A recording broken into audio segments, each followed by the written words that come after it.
I think I'll tell you the story of my life. Assalamualaikum warahmatullahi wabarakatuh. Halo semuanya, perkenalkan nama saya Nurul Puspitasari dari jurusan Kedokteran, Fakultas Kedokteran Universitas Diponegoro.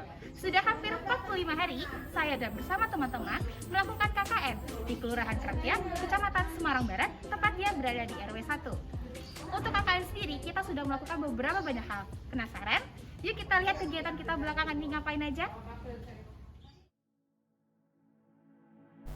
Salah satu program pembelajaran di Universitas Diponegoro yaitu adalah kuliah kerja nyata atau biasa disebut dengan KKN, di mana KKN Undip merupakan suatu bentuk kegiatan yang memadukan dharma pendidikan, penelitian, dan pengabdian kepada masyarakat dalam suatu kegiatan.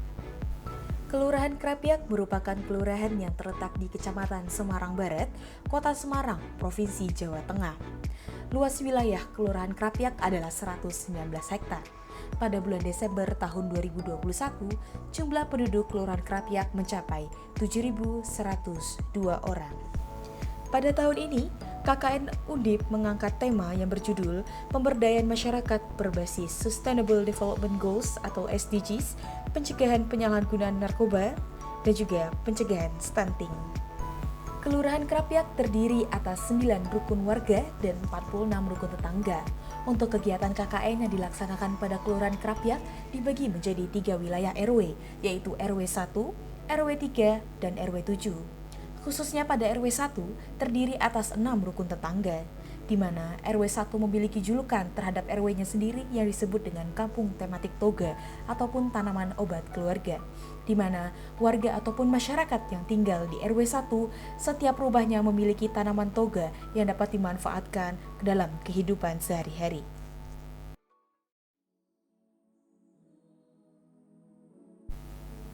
Upacara penerjunan dilakukan sebelum dilakukan adanya survei dari permasalahan wilayah. Selanjutnya dilakukan juga upacara penyambutan oleh perangkat kelurahan dari Kelurahan Krapyak.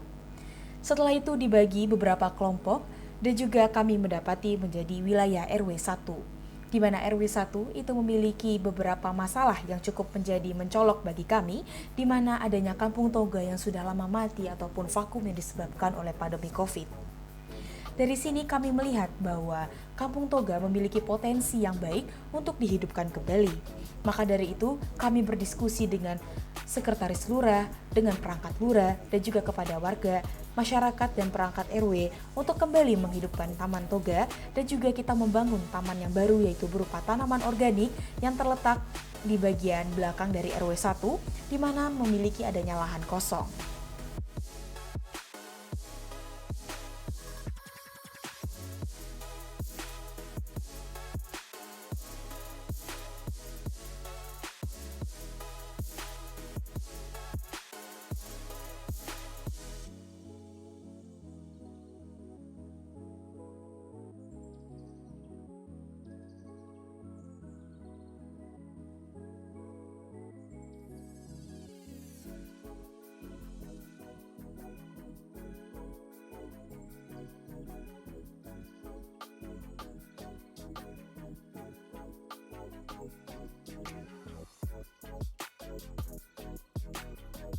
Masalah kesehatan lain yang dapat ditemukan pada RW 1 adalah stunting, di mana kondisi stunting ditemukan pada RW 1 sekitar 1 kasus. Maka dari itu akan ditekankan terhadap pencegahan sehingga kedepannya tidak ditemukan lagi kasus stunting dan anak dapat bertumbuh secara baik dan secara optimal.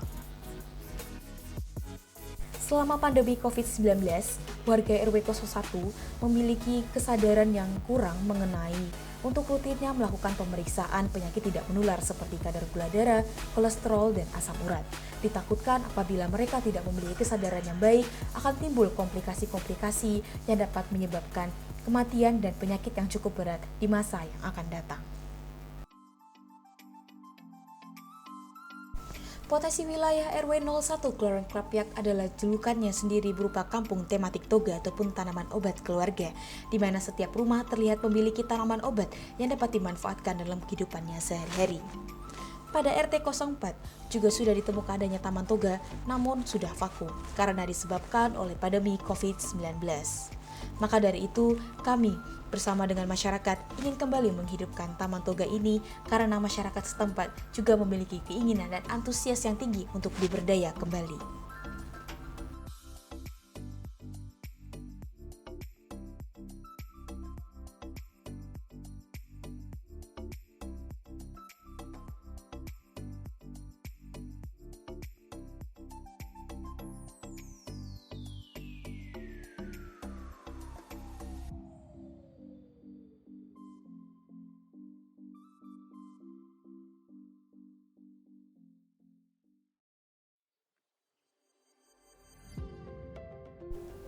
Program monodisiplin yang pertama adalah pendampingan edukasi pentingnya ASI eksklusif selama 6 bulan dan juga teknik posisi serta perlekatan menyusui yang baik dan benar.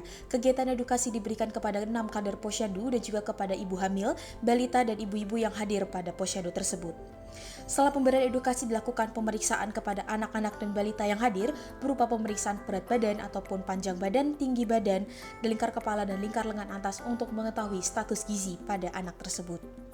Setelah itu diberikan adanya makanan tambahan berupa kacang hijau dan juga telur rebus untuk memenuhi tambahan gizi pada anak.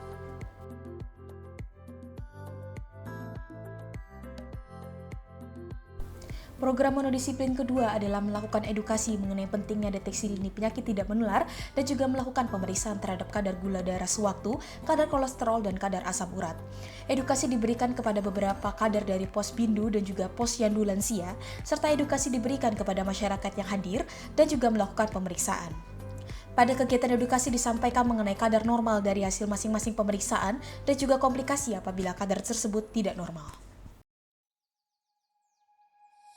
Program multidisiplin yang pertama adalah mengenai edukasi budidaya tanaman organik serta manfaat tanaman organik untuk kesehatan dan berupa output, yaitu adalah taman organik. Kegiatan diawali dengan pembersihan lahan yang terletak pada RW 01. Setelah dilakukan adanya pembersihan lahan, maka selanjutnya adalah kegiatan untuk penyemaian benih dari tanaman tersebut. Tanaman yang ditanam berupa tanaman sayuran organik seperti sawi, selada, sawi pagoda, sawi pakcoy, kangkung, bayam, dan beberapa tanaman lainnya. Setelah benih sudah dirasa cukup, selanjutnya adalah melakukan edukasi kepada masyarakat mengenai budidaya dan manfaat dari tanaman organik itu sendiri. Setelah masyarakat diberi edukasi mengenai cara budidaya, selanjutnya adalah praktek, di mana di sini salah satu dari teman kami mengajarkan bagaimana cara mengolah media tanam untuk menanam tanaman organik. Di sini masyarakat bersama dengan mahasiswa melakukan persiapan media tanam dan memindahkan beberapa benih ke dalam media tanam yang sudah disiapkan.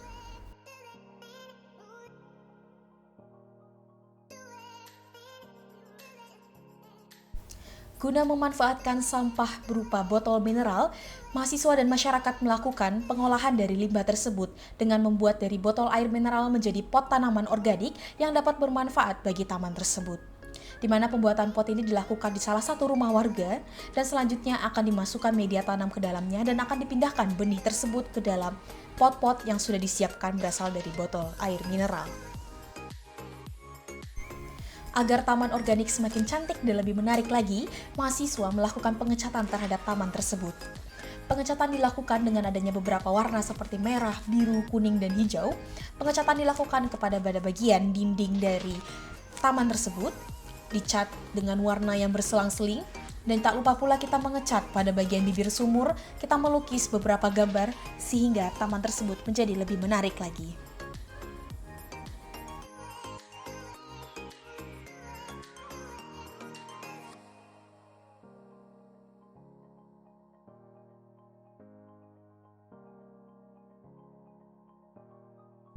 Setelah melukis dan mengecat pada bagian taman, selanjutnya adalah memberikan banner pada taman tersebut sehingga taman organik yang dibangun memiliki identitas.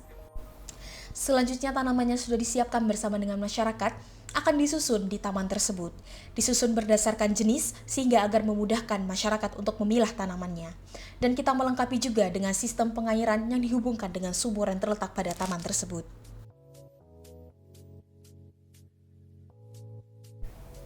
Berikut adalah taman tanaman organik yang dibangun oleh mahasiswa dan masyarakat, di mana dalamnya terdapat beberapa tanaman organik seperti selada keriting merah, selada wangi siomak, kangkung, sawi pagoda, sawi pakcoy, bayam hijau, selada hijau, bayam merah, dan bayam loreng. Dan tak lupa pula ada beberapa taman toga di dalamnya.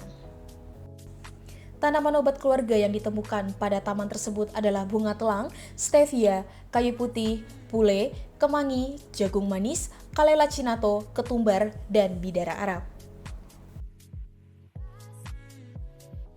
Program multidisiplin kedua adalah pendampingan dari Simplisia Tanaman Obat, di mana pada edukasi ini, mahasiswa melakukan edukasi bagaimana cara membuat Simplisia dari tanaman obat, definisi, kandungan kimia dari Simplisia, manfaat untuk kesehatan, meningkatkan kesadaran masyarakat tentang Simplisia dan cara menjual produk Simplisia, sehingga tanaman obat yang terdapat pada rumah warga dapat dimanfaatkan secara maksimal.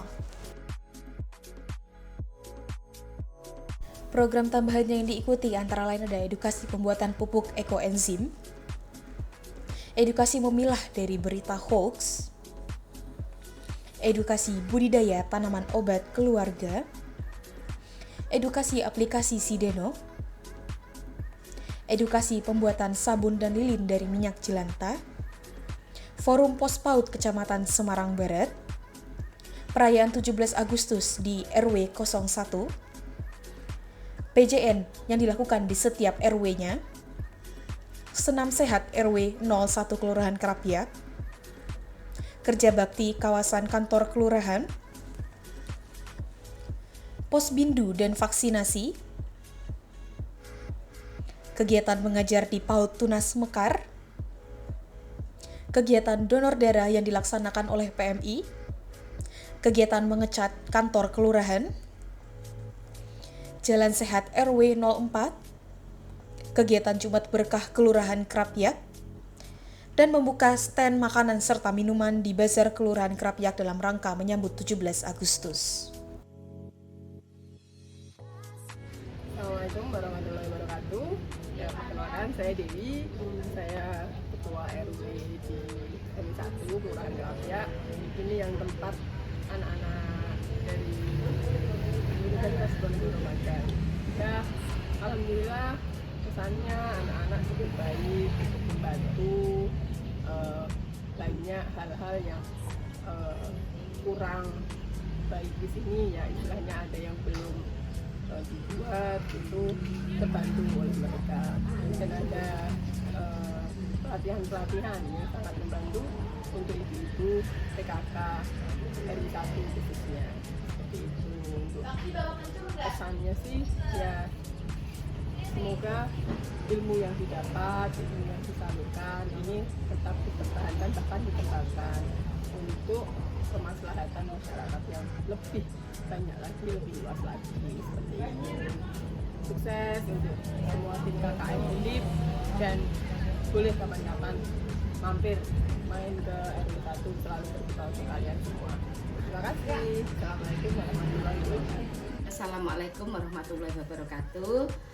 Terima kasih sebelumnya kami sebagai warga RW 1 Kelurahan Krapyak merasa bangga dan senang hati dengan dihadirinya anak-anak kami, yaitu dari KKN Undip, di mana anak-anak sudah membuat di RW 1 sesuatu yang lebih, diantaranya bisa membuatkan taman. Di samping ada pembuatan taman, juga bisa membantu untuk warga yang kebetulan di RW kita masih untuk melaksanakan 17-an. Anak-anak dari Undip ini sungguh sangat membantu, bisa meringankan beban dari kita dalam bekerja bakti. Di antaranya bisa ikut membantu mengecat jalan-jalan juga. Saya terima kasih sekali dengan anak-anak dari Undip, karena di RW 1 sekarang ada taman. Taman ini adalah hasil karya dari mahasiswa Undip. Sekali lagi kami sebagai warga RW 1 mengucapkan banyak terima kasih. Mudah-mudahan apa yang sudah diberikan kepada RW 1 membawa manfaat, terutama untuk lingkungan kita semua di sekitar RW 1. Terima kasih. Wabillahi taufiq wal hidayah. Wassalamualaikum warahmatullahi wabarakatuh.